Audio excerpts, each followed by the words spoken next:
What's up, everybody, and welcome back. I've got my boy Jamie Hollywood Barrett joining us today. We're going to be talking and previewing the New York Rangers' first round playoff against the Washington Capitals.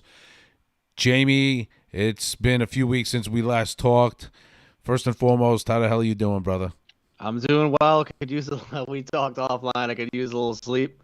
We'll leave that between us. But no, it's great, man. We talked in the last few weeks about my son turned 13 also, by the way. Shout out to him. He's a teenager now. I took him to a bar mitzvah last week, and I was a lonely schmuck at the sports bar. I was trying to get the college championship on, which ended up being like a very compelling game. That goalie on Denver stole it. And I watched a little Yanks there, but he was having the time of his life from 7 to 11, and I was just, waiting for him and had to chauffeur him around. So that was last weekend. Been pretty busy with his hockey. He made his hockey team tryouts.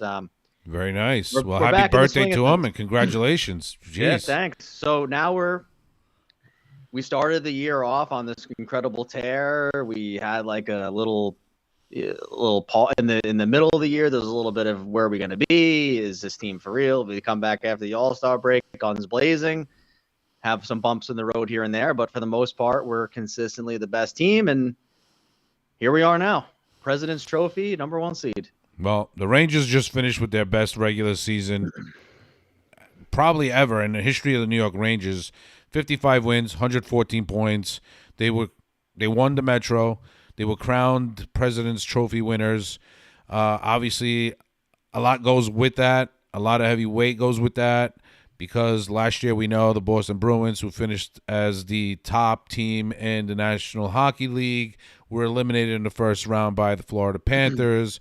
We all know the Florida Panthers went on a pretty nice run going all the way to the finals last year. But it just goes to show you that, there's something to winning the President's Trophy. Yeah. It's jinxed. I don't know. Call it what you want. But the fact of the matter is there have been teams, 3 or 4, that have won the President's Trophy who have gone on to win the Stanley Cup. It's not a good number. I believe the Rangers did it in 94. Rangers did it in 93, 94. Rangers had 112 points in the regular season, and they won the Stanley Cup. Yep. So now we head into the first round of the playoffs, and we finally know who our first round opponent is going to be, and it's going to be the Washington Capitals. There's a lot of history here between the Rangers and Capitals. The Rangers winning the last 5 series from 09 to 15. I think they faced off, 5 times? They won 5 times. They faced off 7 times. It just seemed like they were at it every year. Every year. During those times, for whatever.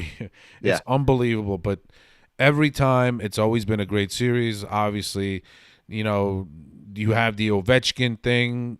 Ovechkin has been an unbelievable player through the years. He's now 38. Maybe this is going to be his last run. Who knows?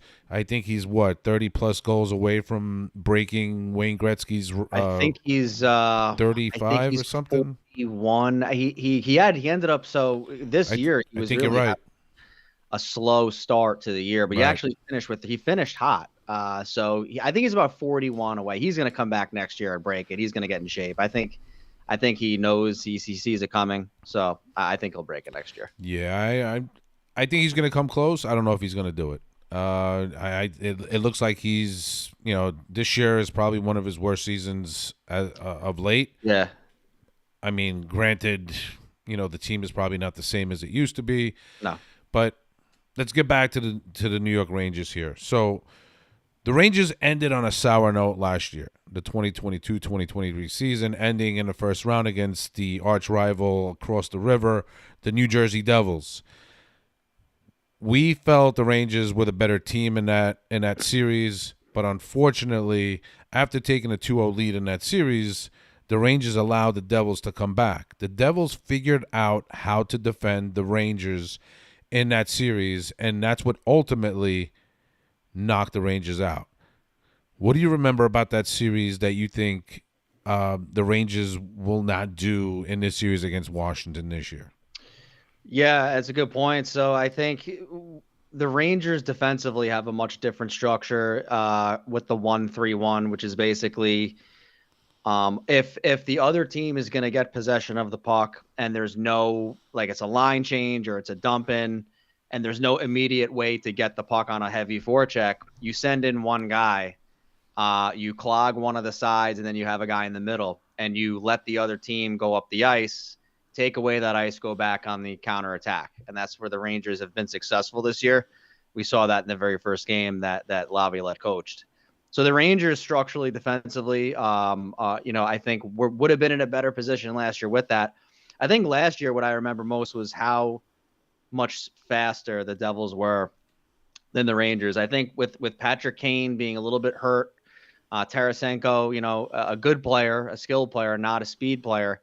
I just think that our team, top to bottom, was a little slow.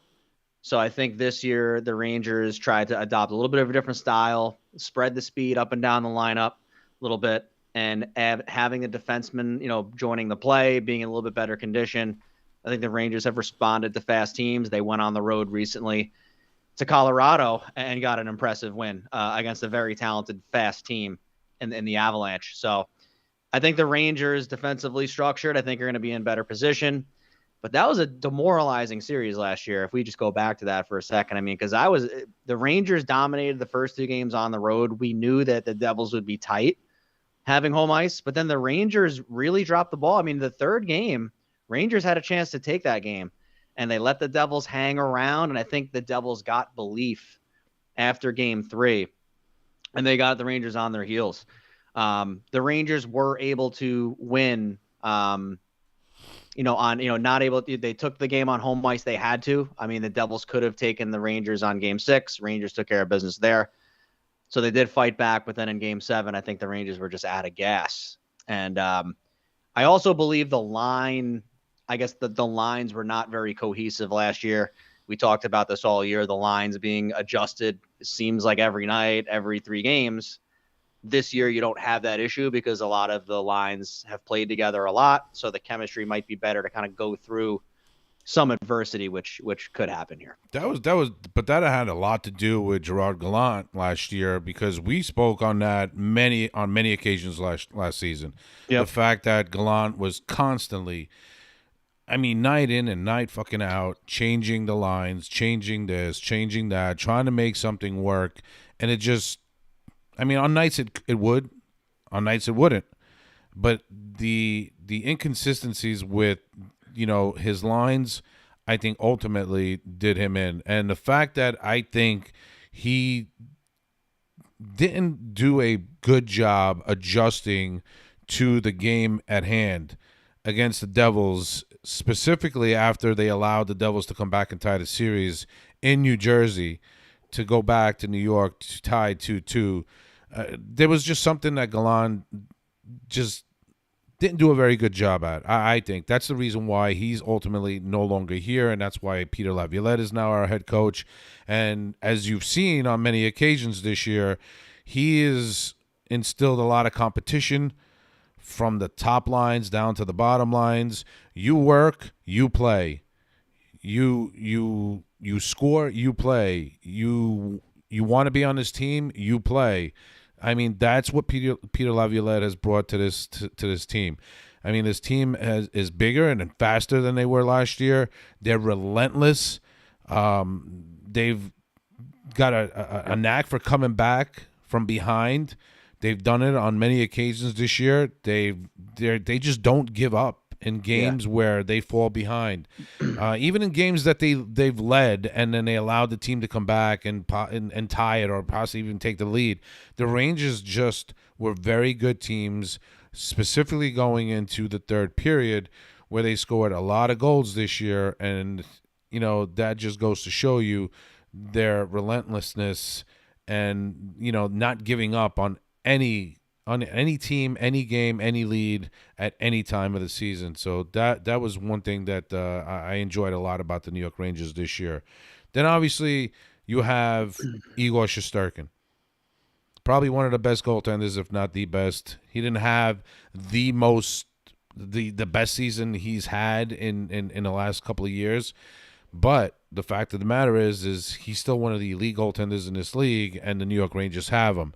As Yep. long as he stays healthy and he continues to perform at a high, um, he just needs to continue performing at a high level and continue shutting the door down on his opponents.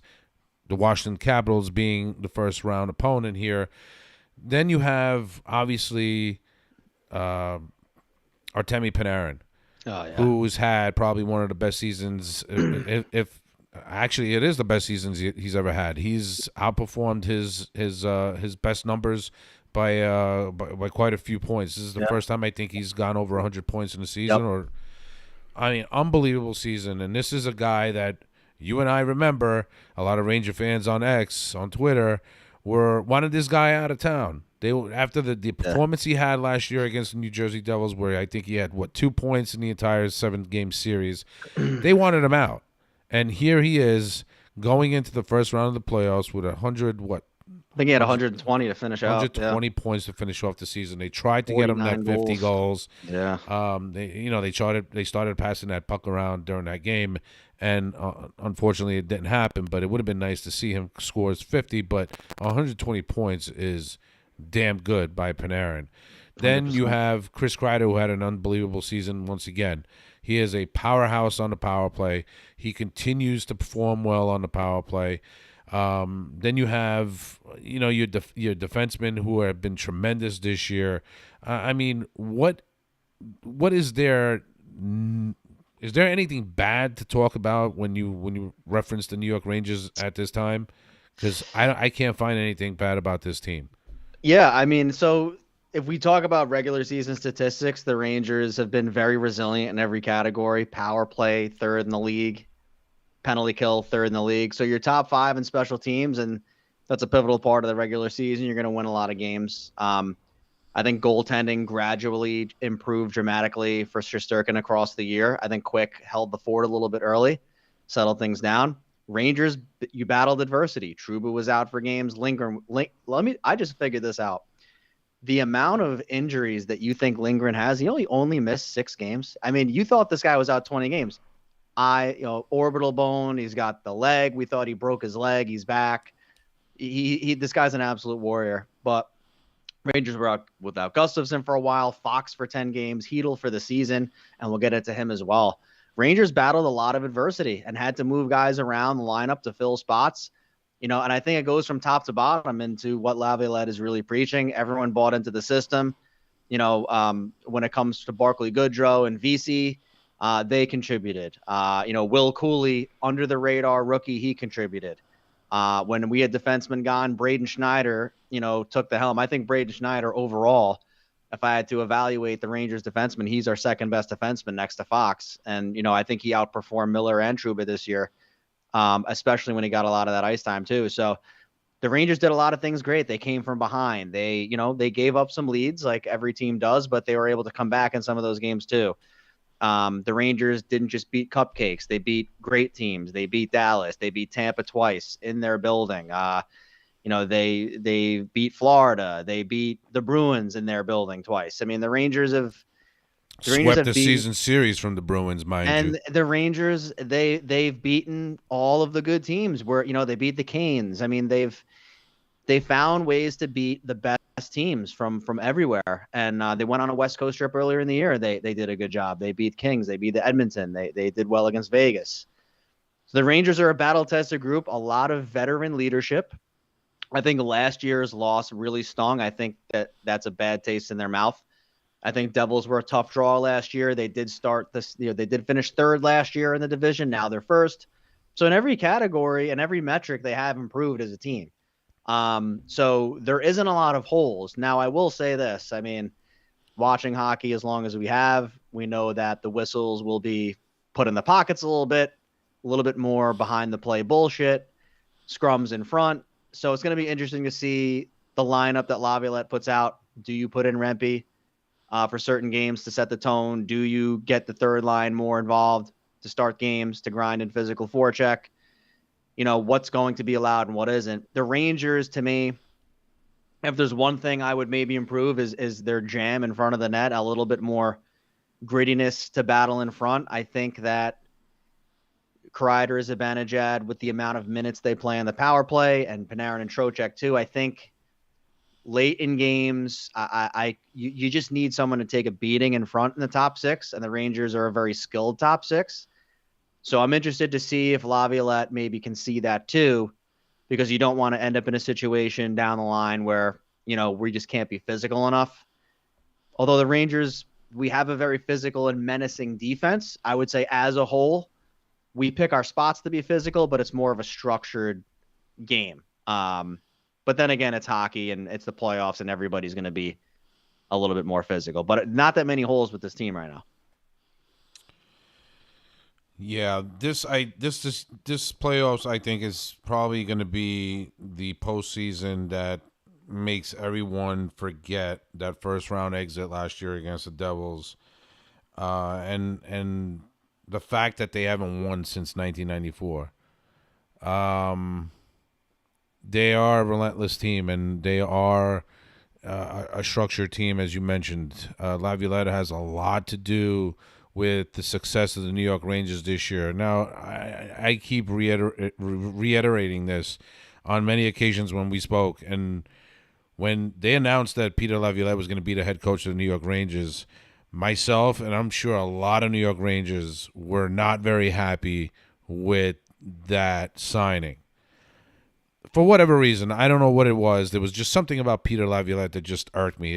I fucking couldn't stand looking at his face. I don't know what it was. I just wanted to. He's just one of those guys that you look at him in the face and you just want to take and just fucking knock him a couple of times. But he's proved me wrong, and I'm glad that he's our head coach, because quite honestly, if Gerard Gallant was still around, we probably wouldn't have had the kind of success we had this year. I don't think so. There's just no way. And listen, we like Gallant. It's not like we didn't. I think he had a pretty good run here. Unfortunately, that first round exit last year did him in. Chris Drury, our general manager and president of hockey operations, he has been a tremendous contributor to the success of this New York Rangers team. He was another guy when they fired Davidson and everybody else along. Yeah, I was like, I wasn't sure that Drury was going to get the job done. I, at that time, didn't realize how smart of a hockey person Chris Drury was. He is sharp. He has made some moves that impressed me, not only just me, you, and many other Ranger fans around the league. And I have to contribute a lot of the success to Chris Drury. He put together this team. At the deadline, we spoke a lot about the players we would want to see come to the New York Rangers. Wenberg really didn't tickle my fancy. I mean, the players that he brought here just didn't tickle anybody's fancy, to be honest with you. They weren't big names. They weren't Patrick Kane. They weren't Tarasenko. Right. They were just additions. Dudes. Yeah, they're just dudes that he saw something in, that he thought to himself, these guys are going to help us get through the first round, the second round, all the way to the Stanley Cup Finals, because these guys are great contributors. They're not about themselves; they're about the team. And I think Wenberg has been a pretty nice addition. Yep. Jack Roslovic has been all right.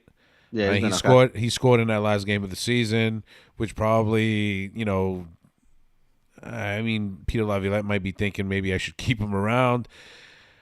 And you brought up Hedl before, and we should, now that we're bringing him up again, I think we should just talk about it. He's been back at practice. You've heard it. I've heard it. We've read about it. We've seen videos of it. This is a very interesting thing that's going on, because he's not redshirted. He is practicing with the team. Not being redshirted to me means he's practicing with full contact. Yeah. And if he's playing with full contact, that's a good indication to me that there's a good chance that Heedle may play in the first round. Maybe they'll hold him off until the second round, but there's a good chance that he's going to be back. What do you There is. think a return of Philip Heedle would do for the New York Rangers? I want to get to that in a second. You touched on a lot of jury points I want to echo. Sure. Jonathan Quick signing. I mean, here's a guy that was Tremendous. cast off. We had Halak, we had other good backups. 850K. He comes home. He's in shape. He really inspires the team. He's great for the room to bring in that pedigree. Great signing. Gustafson at 850K. Great signing. Let's go back 2 years ago. We lose Ryan Strome and Panarin. Everyone was complaining. Vincent Trocheck, he's a second, third line center. He's not going to. Why are we paying him this long? And look at what he's done. His leadership of his best season of his career, lays it out on the line. He's a gritty guy that you need in the playoffs. That's why Drury brought this guy in. Every guy that, he's developed the young players. He's let the Schneiders and the Zach Jones and a lot of these guys get a lot of playing time. He hasn't blown up the defense getting any big marquee names. The only time was last year, and we talked that it was Dolan pressure. He brought in some stars, but he went back to the well, what he was good at. The Vetrano and Copp signing were great. I think these two signings were great as well. Not mortgaging the future, getting first-round picks, keeping assets. Drury's done a phenomenal job with the salary cap. And now, with Philip Hedl, as we just mentioned, we're doing, like, I don't want to hear shit from anybody in the NHL because Vegas does this every year. Tampa Bay does this every year. They put guys on IR. Oh, it's magic. He's back. So I don't want to hear shit about it because if everyone else is doing it, we're going to do it too. And I think Drury knew that in his back pocket. Now let's talk about on the ice. Philip Hedl is a dynamic skater. He's fast. He can skate with anybody. He's a two-way player, strong on the puck, lethal shot. This is going to be an inspiration to the team.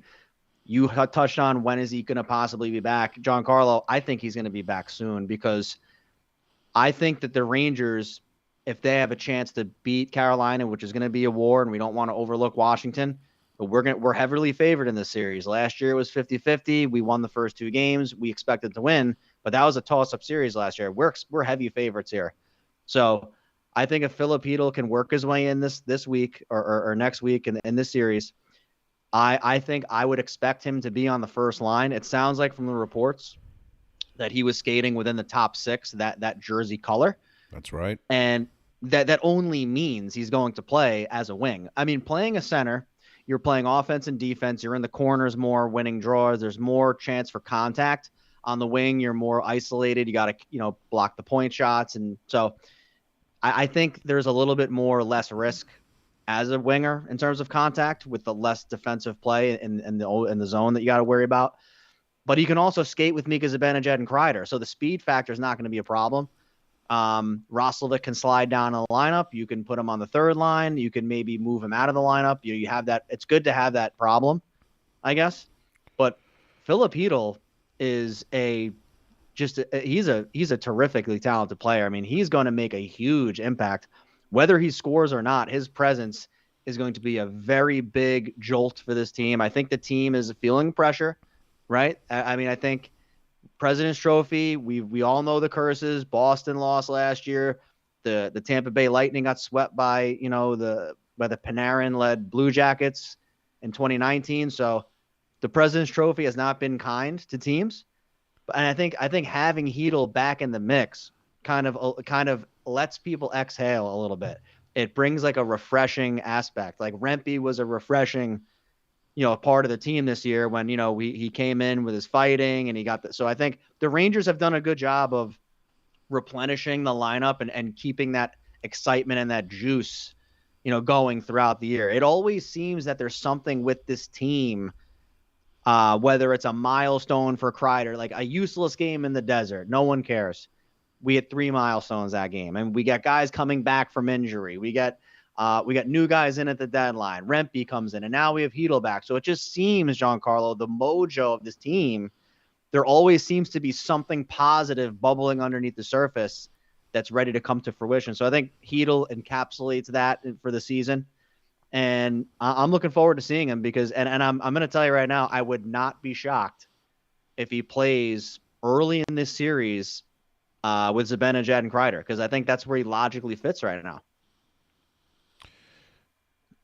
A lot of people would agree with you because a lot of the talk on Twitter or X, whatever you guys want to call it, that is where a lot of people expect Hedo to play if he does come back for the series against the Washington Capitals is the R1 position. I I don't know. I'm not too sure about that. I think it's too quick.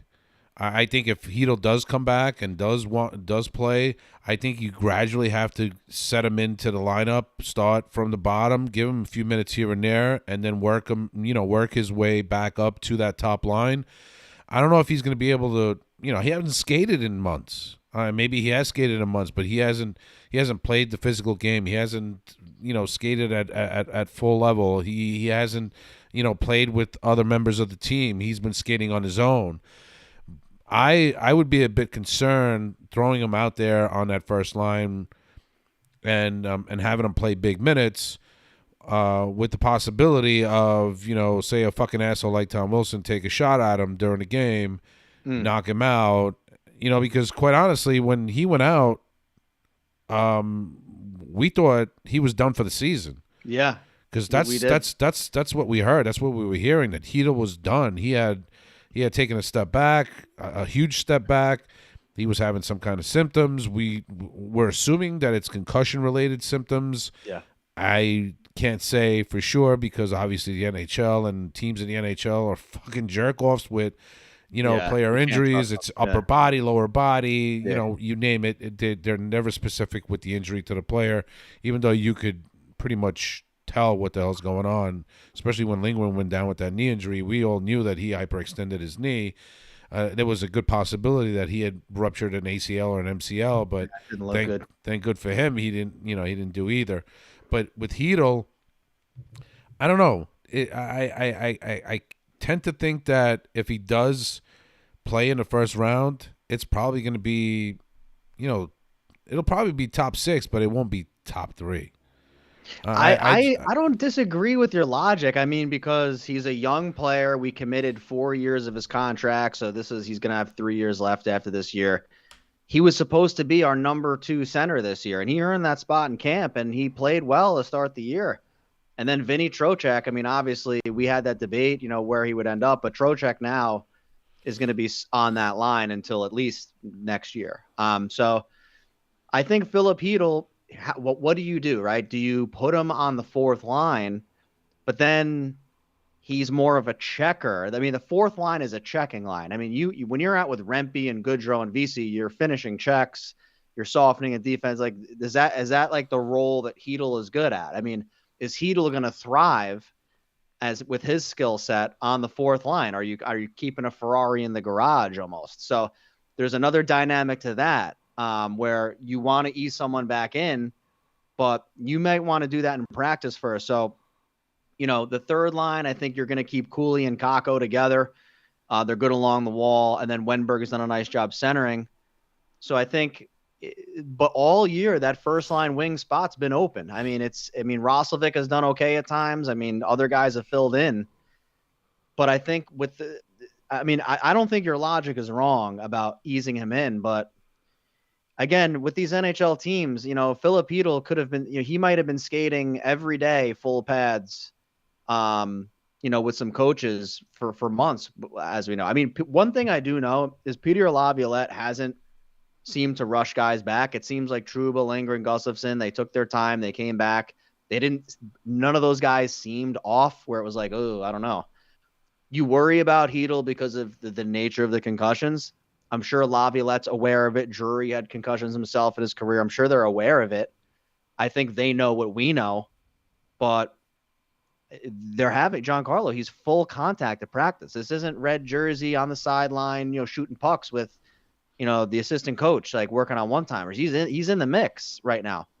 So I'm telling you, I mean, and what I wouldn't want to do is wait just for the sake of waiting until the Hurricanes, where it's really going to be intense.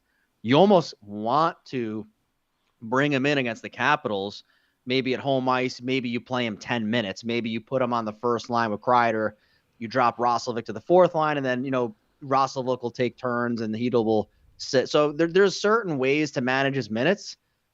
And I think this is the kind of series, if the Rangers can take control, which I think they will, where you can work him in. But I think ideally, for what we need, I think we need him on that first line. I think that first line needs a jolt, and he adds another centerman to that line as well. So if he needs to take a defensive zone draw, or if Zibanejad gets off the puck on one of these faceoffs, instead of Kreider coming in, you got Hedel. So there's a lot of, yeah, I understand it's you got to be careful, but we're trying to win a Stanley Cup here, and you have to kind of juggle those two ideas, I guess.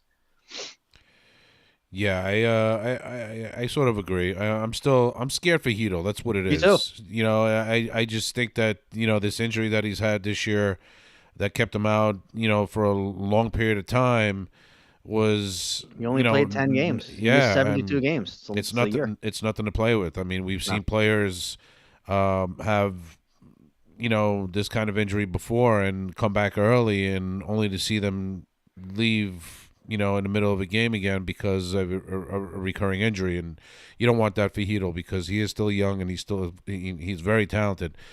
I mean, you mentioned it at the beginning of the season. He was looking really good, and we had agreed that this was going to be his breakout season. We've seen Lafreniere finally do it this year. 28 Yeah. goals. I mean, we finally saw what Lafreniere can actually do on the ice now that he's built up the confidence to do it. I don't know. Maybe before he didn't have that confidence. He didn't have that swagger. Yeah, I didn't play with He Panarin either, but yeah yeah. You're that right. helped. You're right. It definitely does help. But I tell you, Lafreniere had a tremendous season. He was a great contributor to this offense, and I see the same for Hedel. But I just want to make sure that he's healthy Me before too. anything else. No, I agree. So let's keep it moving. We briefly spoke about Laviolette before. We obviously know that he coached the Washington Capitals. He was let go last year after not making the playoffs. He had made the playoffs 3 seasons prior. He comes to the Rangers. He leads the Rangers to a Metro Division title, the President's Trophy, and of course a first round battle against his former team, a team he probably knows a lot about. Sure. And I think the advantage goes to the New York Rangers because of what Laviolette knows. He knows these players like the back of his hand. He knows their tendencies. He knows what they're capable of. And I think that is information that you'd pay $1 million for. Yeah. I mean, it's tremendous information. I think Laviolette is going to have a tremendous. He's going to be a tremendous contributor to the success of the Rangers in this first round series. Now, whether it goes 4 games, 5 games, 6 games, 7 games, whatever it is, I think the Rangers should be able to win this series because I think they're deeper, they're better, and they're faster, and they're younger than the Washington Capitals. But again, you still have that President's Trophy thing over your head. Sure. You just want to make sure. What is it that you want to see Laviolette do with this team? Do you want him to keep the lines intact? Do you want to make any changes? Obviously, Hedel is probably going to make some. He's going to have some big decisions to make when if Hedel does come back, where he's going to play, what line he's going to play, who's he going to play with, so on and so forth. What is it about Laviolette that you think will bring success to the Rangers in this first round? I think it's being patient. I think the Rangers are going to be anxious to get the first win off their back. Obviously, last year was very, for like Zibanejad and Kreider and the guys that have been here a long time. It's stung badly, and I think that's why Laviolette was brought in. I think at the exit interviews, I think Gallant was well liked, but I don't think the top line players, they needed a more of a kick in the ass type of coach that's been there. Laviolette's been to 3 Stanley Cups. He's taken. Let me tell you something. Like, he won with Carolina, but he did he win with Carolina or Yeah, he did. yeah. So he won with Carolina when he had Brindamore as his captain, but he also took the Nashville Predators to the Stanley Cup, and he lost to the Sidney Crosby Penguins. They were underdogs throughout the playoff, lower seed. They made it all the way.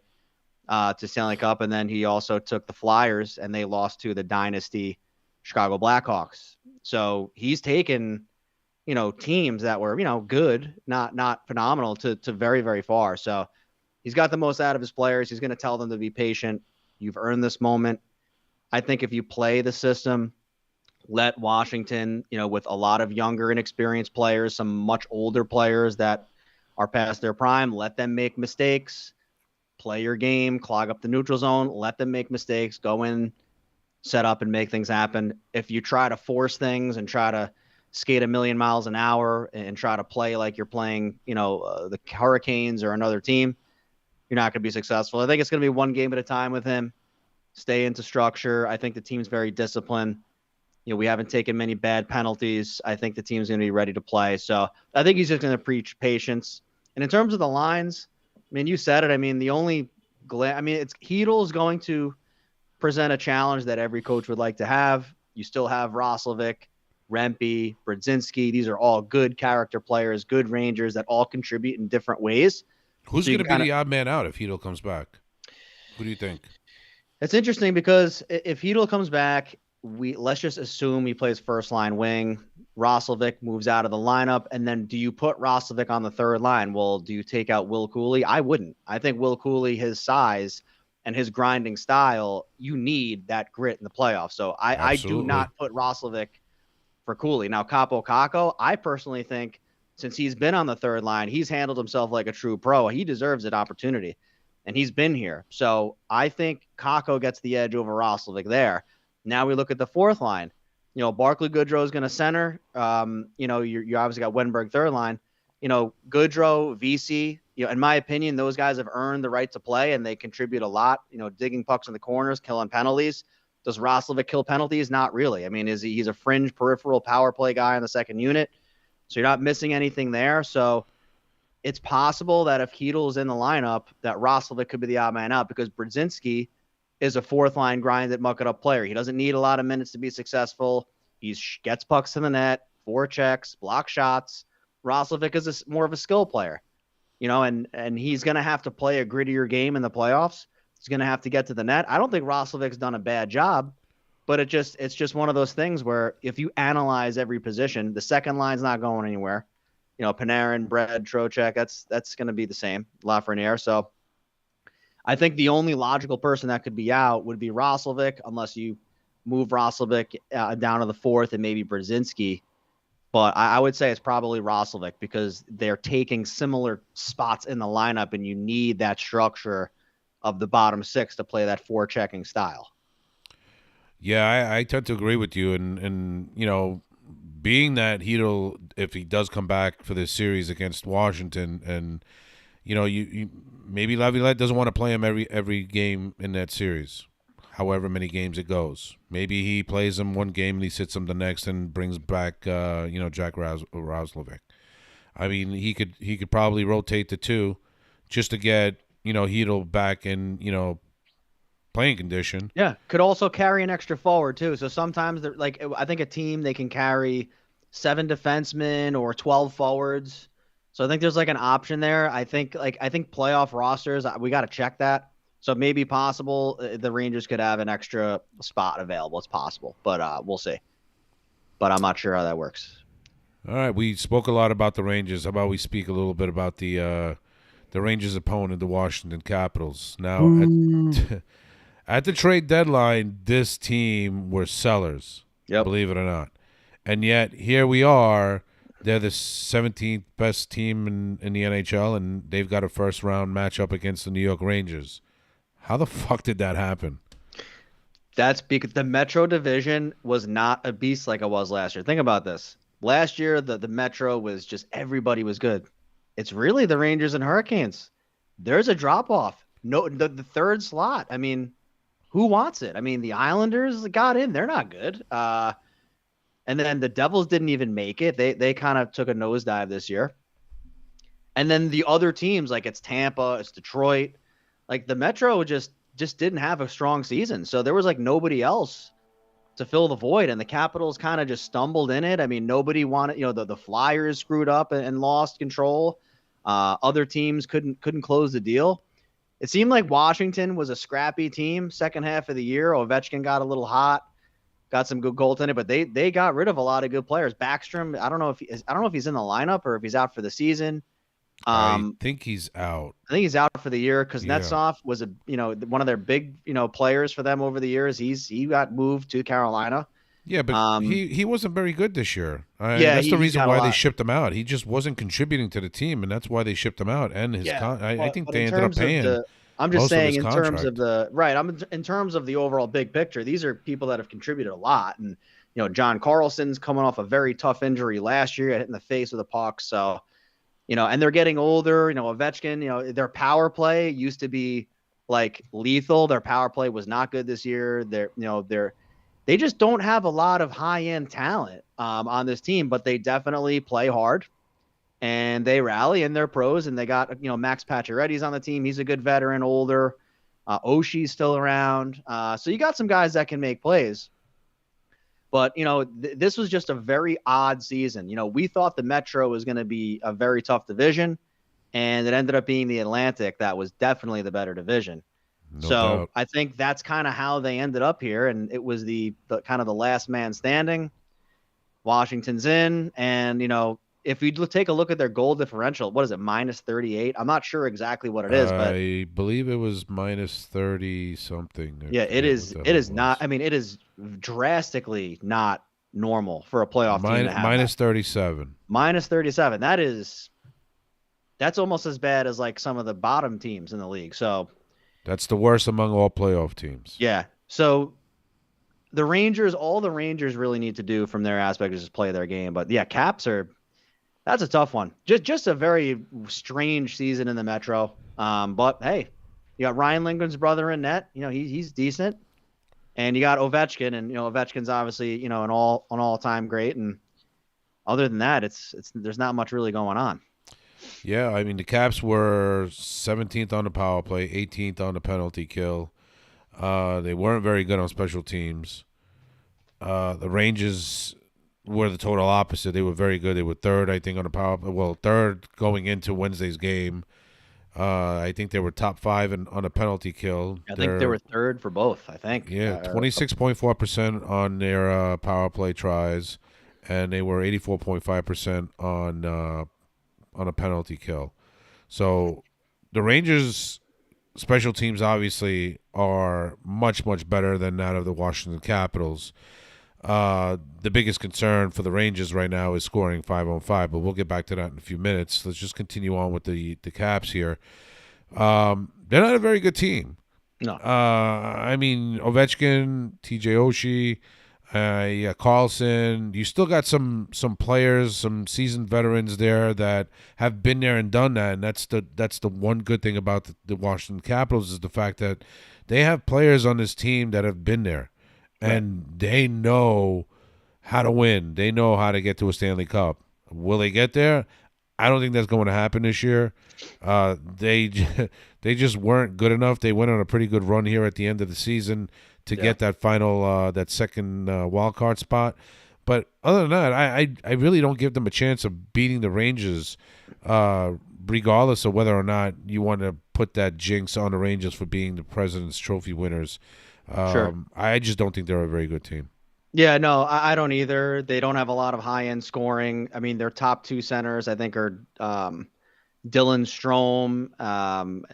They got a bunch of ragtag guys. I mean, their skilled players are much older, like 37, 34, been through the wars. I mean, it's what you saw what happened to Pittsburgh. I mean, when you're so good competing every year, it's the Rangers. And look, in 2018, they retooled their team, and a lot of criticism, but the Rangers retooled, restockpiled their weapons and added pieces, and they're peaking now. And they've started to peak the last couple of years. I think obviously the glory days of the Capitals is gone, but there are listen. I mean, the NHL, anything can happen. It's if the Capitals had like a very high skilled goalie that could kind of get hot, I could see it. I don't think Charlie Lindgren is that guy. I think he's a good goalie, but defensively, a lot to be desired. They give up a ton of goals. they they just got beat a lot this year. That so the Rangers on paper, not even on paper, but just it would be a monumental disappointment and collapse if the Rangers did not close this out quickly. I think the Capitals will fight. I think that maybe they steal a game here and there, but I mean, last year again it was a 50-50 proposition, and we got kind of duped after we went up to nothing. But this is a heavily favored Rangers series, even from an objective person's perspective here. There's just the Rangers are too good on defense. I mean, you're not getting through Miller, Schneider, Fox, Lindgren, Truba. They can throw four lines at you that can move the puck and keep pressure in. You can't leave the Rangers on a power play. Even if you get lucky, the Rangers can clamp down. The Rangers have blown teams out. They've won close games. The Rangers might be tight game one at home ice, but Laviolette's been there and this team's been there. So I don't. To me, this is a team. This is a season. This is a series that the Rangers can get their sea legs, get their confidence, get Hedl back, and take care of business. I don't, even from a Ranger fan that doesn't want to jinx anything in the worst way. I mean, objectively speaking, like the Rangers should dominate this series from start to finish. You brought up Charlie Lindgren, the brother of Rangers defenseman Ryan Lindgren. He's emerged as the Capitals goaltender, starting goaltender, 2.67 goals against average in 50 games. He had 6 shutouts. One of those back in December against the New York Rangers, a 4-0 loss at the hands of Charlie Lindgren. That's a game that I think Laviolette probably wants back. Oh, sure. Because he definitely didn't want to get shut out by his former team, especially not by Charlie Lindgren. No. But I don't know how much of a factor he's going to be in this series. I know he's done well against the Rangers. I think he had like a 1.35 goals against average against the Rangers, a 9.55 save percentage. He's 2-1 against the Rangers this year. So he's played pretty well against the Rangers. Yeah. I'm not saying he's going to be a huge factor, but again, this is a series where, guys on the opposing team, specifically the Washington Capitals here, are going to want to perform well, and Charlie Lindgren is going to be one of those guys who's going to try to prove that he can beat the beast of the East in New York Rangers. Well, he's going to get a lot of work. I think the Rangers are going to be. I think this rest for the Rangers is huge because, the Rangers were reeling a little bit before the All-Star break. They came out firing right after that. Then they had like a mini bye. They came out firing after that. Rangers, we've not seen any break fatigue by the Rangers. I don't think they've ever lost more than 2 games in a row. I don't think. I mean, the Rangers have bounced back. Mika, Kreider, a lot of guys are banged up. Hedl. I mean, so I think this rest is going to benefit the Rangers. It's not going to be like, oh, well, teams that played Thursday are going to have an edge because they just played. I don't see that happening. Too much of an experienced group. If the Rangers were a very young team and a little tight, but the Rangers have been there. Home ice is going to be a factor. I think there's going to be some nerves in the first 5 minutes, but I think the Rangers are going to put their pedal to the metal, I think, early and try to take command of the series. And, Charlie Lindgren, look, I mean, he's played well against us, but that also means he's not going to be 1.3 forever. Let's call it like it is. I mean, I think in the term of, the natural order, I think he's due to maybe get a couple of tough games on him. So, we'll see. Tom Wilson's going to be tough to deal with, but it's funny you bring him up because that's the next guy I wanted to talk about, the big bad wolf. He's obviously always been a pest. A thorn in the side. Yeah. I mean, we remember, back a few years ago when, he cross-checked Buchnevich right in the back of the neck where Panarin came to his aid and he just threw him around like a rag doll, which ultimately, had the Rangers back then. It was general manager, what the hell was his name? Yeah, Gorton. And him and John Davidson wrote letters to the league asking them to fire the safety director for only giving Tom Wilson a $5,000 fine and not suspending him, Yeah. which I think ultimately got those guys fired. Yeah. That was a I bad ego game when you throw the franchise down like that. they actually took that upon themselves. I mean, they did that on their own, which is probably the reason why they lost their jobs to begin with. But that was a big thing. The Rangers ended Yeah. up getting fined $250,000 that year for that statement that they put out there. Let's see if I can see where the hell. Well, I know that he threw Panarin into the ice, and I The think that rubbed Rangers everyone the released a wrong way. statement blasting the lack of suspension for a horrifying act of violence, and saying the top player safety official was unfit for his role, which ultimately led to a $250,000 fine for the team, and pretty much their job. So he's been a pest. He's been a thorn on the Rangers side.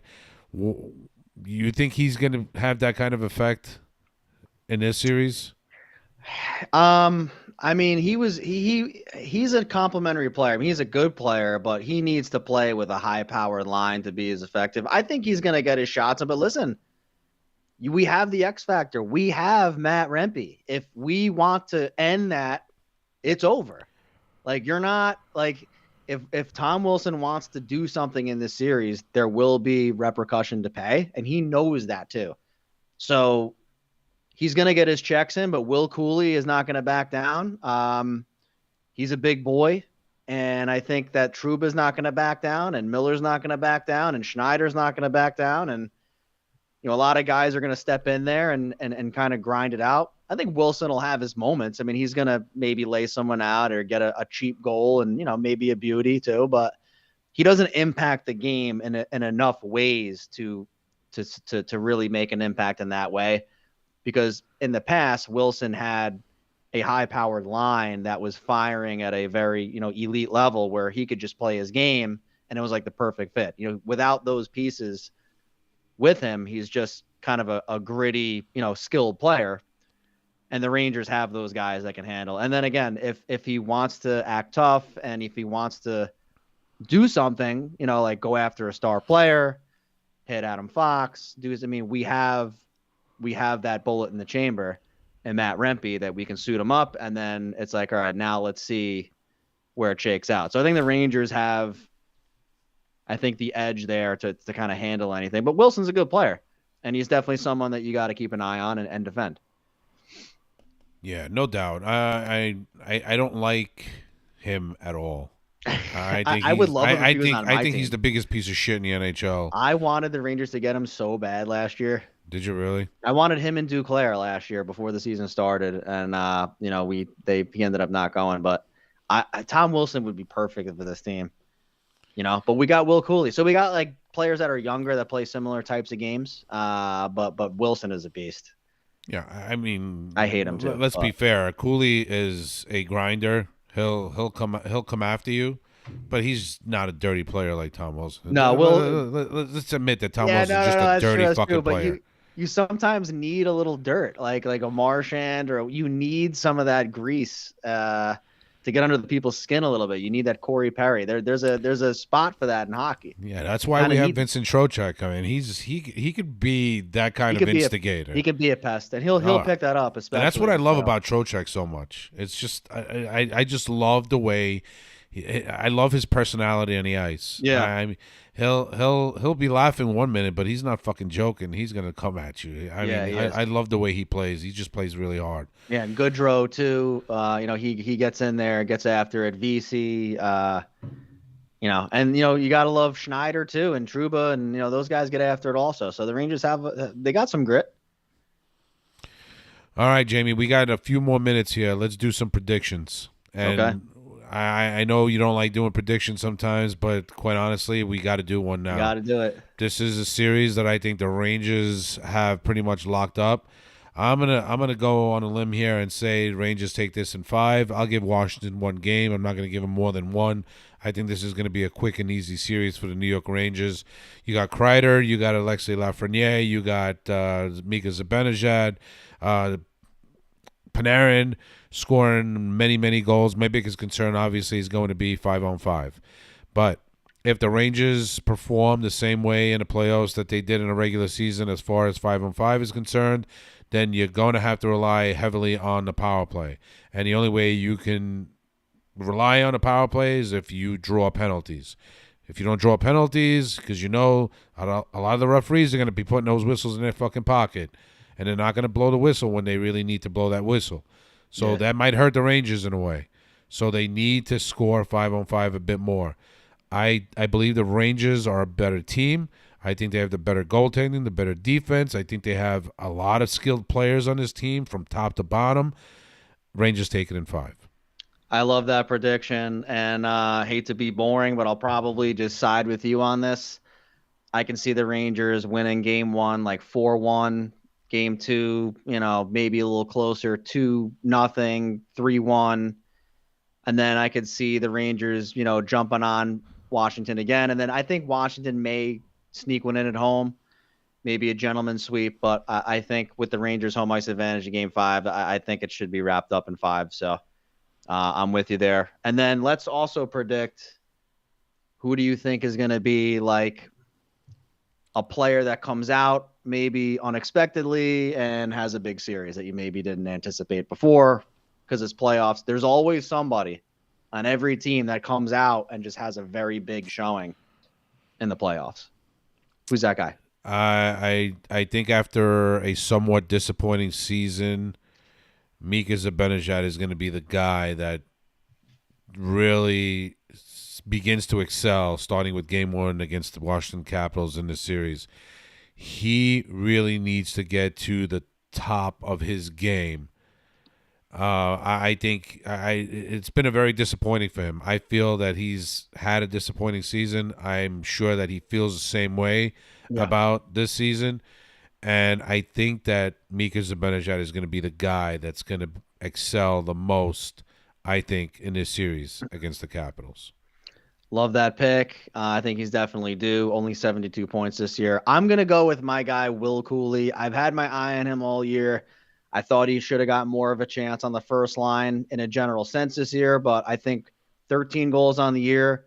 He's scored some big goals. He's got a very deceptive, very hard shot off the rush. He's shooting more.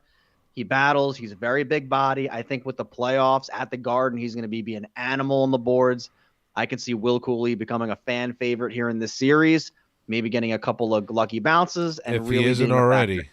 Yeah, no, but I mean, I think now in the playoffs, it's very important to roll lines. When you have overtimes, God forbid, you have to roll those lines. You can't just put on 3-on-3. So there's going to be more opportunities for him in a series like this. If the Rangers take control, I think Will Cooley is going to have a nice impact. Look for him to kind of surprise a few people and get more of his name out there. Well done, Jamie. Thanks for coming on with me. I appreciate you talking some New York Rangers hockey with me. So do we know a start date? Is it Sunday or when is it? Sunday, 3 o'clock. Sunday, game 1, 3 o'clock. At 3. So I'm so excited that it's in the afternoon and I'm not at work. Freaking. I'm going to be at a wedding Saturday. Oh, you suck. Dude, Saturday, hold on. We're good. No, Sunday. No, I know. So Saturday wedding. Oh. Gonna have a good time. We're gonna nurse the hangover. We got the Pedialyte. We're gonna be heading home and we're gonna sit and relax. I like the Rangers' chances in an afternoon matinee at the Garden. How much are tickets going for right now? God, I don't know. They're very expensive from what I'm hearing. I have no idea how much. Oh yeah. Don't want to know. Couldn't afford it anyway. I may have to. There's no better place than watching the game on your own TV. That's football. That is football. Fuck that. Fuck that. We can't. Even talk about the Giants. I tell you, I've been to many Ranger games, and they've all been awesome games, regardless of whether they won or not. It's just a great atmosphere at Madison Square Garden. Hell yeah. I'm gonna have to see about it. All right, so then we got the draft coming up in a couple of weeks, right? Yeah. So what is it? The 20th or something? I think so, something like that. I forget. It's the 18th now. Maybe it's like next weekend. All right, so let's try to link up before the draft. I know a little bit of the draft. This is the Giants are so depressing. It's like the Rangers are on the verge of having a special season, and now we have to suffer, like, talking about the New York fucking Giants. I'm sick of fucking hearing about it. It's Who are so the bad. Giants gonna take at 6? You Are know we gonna what? take JJ I don't McCarthy? give a shit Oh, anymore. dude, Just pick somebody. I really, it doesn't even make a difference anymore. But we'll No, get it there. don't. All right, brother. Thanks for coming on. I'll Take talk it to you easy. soon. Let's go All right, peace. Rangers. Peace out. Yep.